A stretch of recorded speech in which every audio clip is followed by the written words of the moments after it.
Good morning, everybody. It is me, the villainous valuer of vintage volumes, vying for your viewership. And I'm back with another mail call, and this one is awesome. So, I think the last mail call was from Comic Dunes, and so this is Comic Dunes again. This is from his WhatNot channel, but this is from another dealer. So he does this thing where he has special shows where he brings, so this one actually is done live from another dealer's comic book shop, and so it's Comic Dunes has sort of become this like a collectibles network more so than a channel. And so he kind of travels around New Jersey and New York, going to all these different shops and sort of selling their stuff on his channel, and it's great. It's the best, Jeff is one of the best. Comic Dunes, the best. Jam might be better. Shh, don't tell Jeff I said that.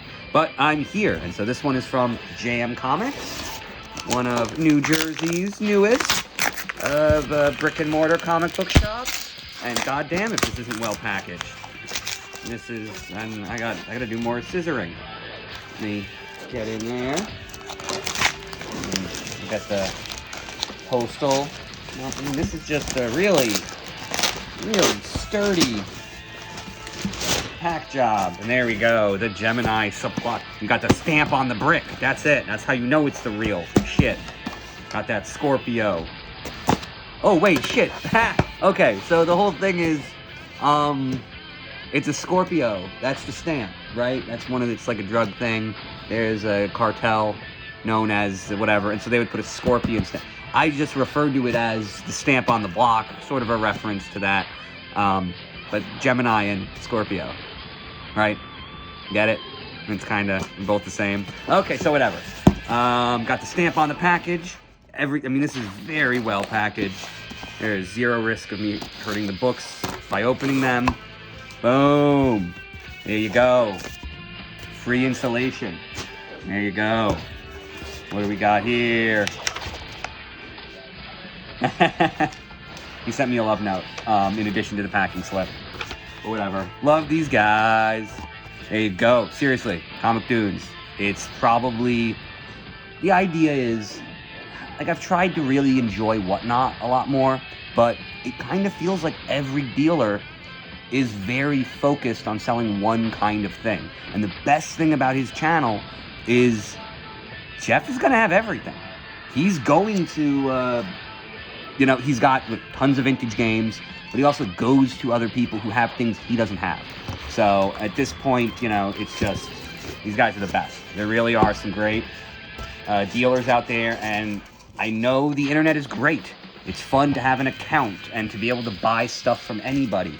But you really got to get back to the roots of comic books, which is retailers. It's having a place to argue about which Robin is the best, when in reality you all know that all Robins suck and all we want is Batman to have no sidekick, right? Why do we want some schmuck getting kidnapped by the Joker every other month? Whatever. That's neither here nor there. So these are mostly really, I don't think I even bought anything really expensive. I think I just got a lot of really cool looking books from Jam, and they're all just fun. This I always like because it's like the first cross, right? This predates Secret Wars, I believe. And it feels like it was the real prototype for what we know of as an event. Also just not that popular. It's very interesting. Great cover. This is Marvel Comics at the time. This is everybody. So it's a very, very interesting book, and, it's got a good price on it. I'll always grab it. I actually want to read this, and I think I have issue 2 in my bins, which are all out. There you go. Okay. We got here some Bronze Age, Spider-Man. You really can't go wrong with an early Punisher appearance. It's just, at a certain point, shouldn't I have every issue of Amazing Spider-Man? So, I bought it. By the way, kind of the same argument with this. This is a beautiful, this is a pretty high-grade book, and it's just, I don't know, why not? Get a good price on it. I'm going to buy damn near every Uncanny X-Men or Amazing Spider-Man book I can find that's cheap. Those are the series that work. We got this goofy classic, ROM Space Knight. It's one of the most cynical marketing ploys in the world, right? Like, it just was was just a toy. Like, it wasn't even pretending to be its own. But in a weird way, the comic kind of got a life of its own. I'm blanking on this, but I feel like there was even a first appearance within ROM of a character that actually matters in Marvel. I'm gonna hate myself when I remember what it was, but the idea is, this is sort of my thing, you know, marketing's not all bad. You know, we talk about how cynical Secret Wars was, you know, or how cynically made this is just a toy, we're gonna make a comic book to help sell the toy. Sometimes it's good. Like, just because something can be cynically produced, you know, on behalf of marketing, doesn't mean it can't be really cool and grow into something else that's more than just marketing. And I think ROM is a pretty great example of cynical marketing being put in the hands of great creators, turning into something real and organic. I know a lot of ROM fans. Very cool. Okay, another one. Amazing Spider-Man. Beautiful looking copy. Corners looking clean. I've noticed, you know, one thing I'm noticing is how off they are with trimming. You know, like I'm getting these books that no one would ever trim, you know, secondhand. You know, like, I understand it's like a shady thing. You get some, you know, if the top edge of a very valuable book, a shady person might just cut it off and hope you don't notice, you know, and just to give it a crisper looking top, you know. I don't think this is it. I'm just noticing a lot of books that no one would trim just being off. I mean, that's pretty, I mean, right? So I guess there's another black bar on the other side of the yellow that's supposed to be part of the marquee. But yeah, just very cool and terrifying, by the way. This is it. This is scary shit. No, we don't like that, spiders. I feel like Spider-Man is harm reduction for arachnophobia. It's like, how could you be scared of that guy? He's fucking awesome. Okay, I mean, this is another one. I think this was, oh no, this one is the most expensive book I got.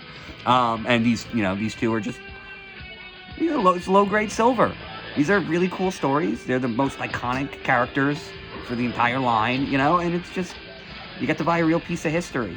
You know, it kind of blows my mind that there are books being printed right now with a $7.99 cover price for a brand new piece of story. You know, and it's like, well, why would I? When you can get a key issue for $30, like when you can get vintage for $20, when you can get a Silver Age book that is a piece of Marvel history for $20, why would you just spend $8 on a single issue of some new stuff that probably isn't that good, you know? And this is another just, they had a thing for trying to drown Spider-Man back in the day. I feel like they did this a couple times and it never worked. There you go. So there we go. We're leaving the silver and we're on to the bronze. There you go. Just another one of these things. Cool looking Spider-Man book, you know, for a couple bucks. I'm gonna buy it. That's it. And nothing cooler than evil dinosaurs. Is Stegron a dinosaur? I don't really know. Looks like a fun guy. Definitely needs moisturizer. But overall, fun times. Oh, there we go. Nothing can stop the Juggernaut. There we go. I mean, most people don't know, but I will tell them that the character of Juggernaut is based on the owner of Comic Dunes, Jeff.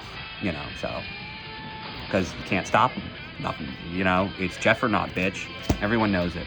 This is just a dumb book. It's dumb. It's dumb. $20.99 was a dumb idea.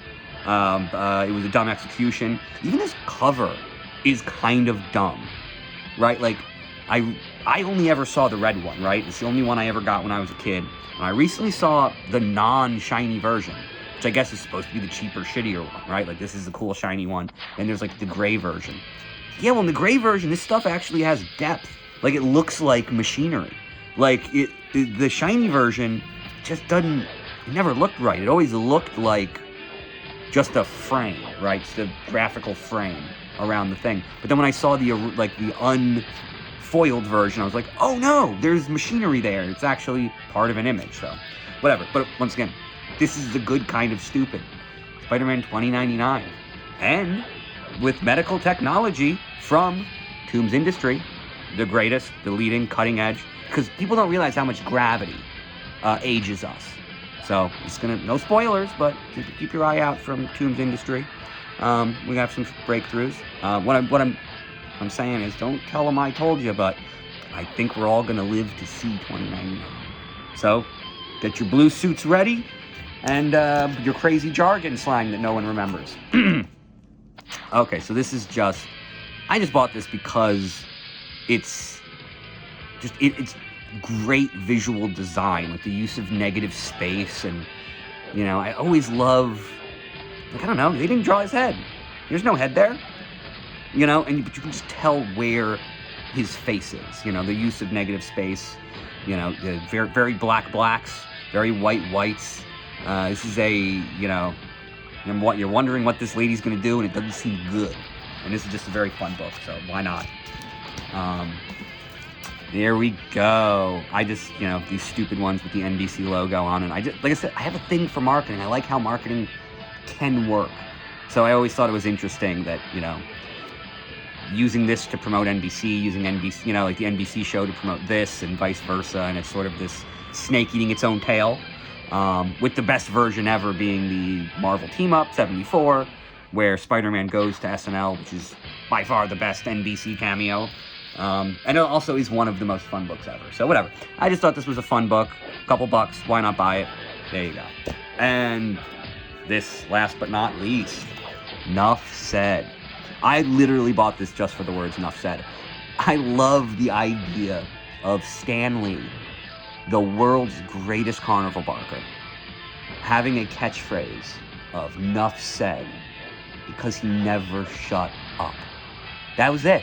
He said Nuff Said and then ranted another 4 paragraphs about how Marvel's the greatest.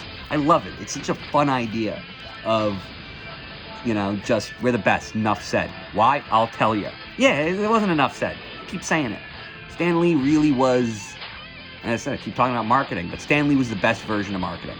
You know, and it is sort of this thing of, when you sell good stuff, it's easy to try to sell it. You know, and Stan Lee, he always seemed like he loved what he was selling. And, on that note, Nuff Said. Good night, everybody.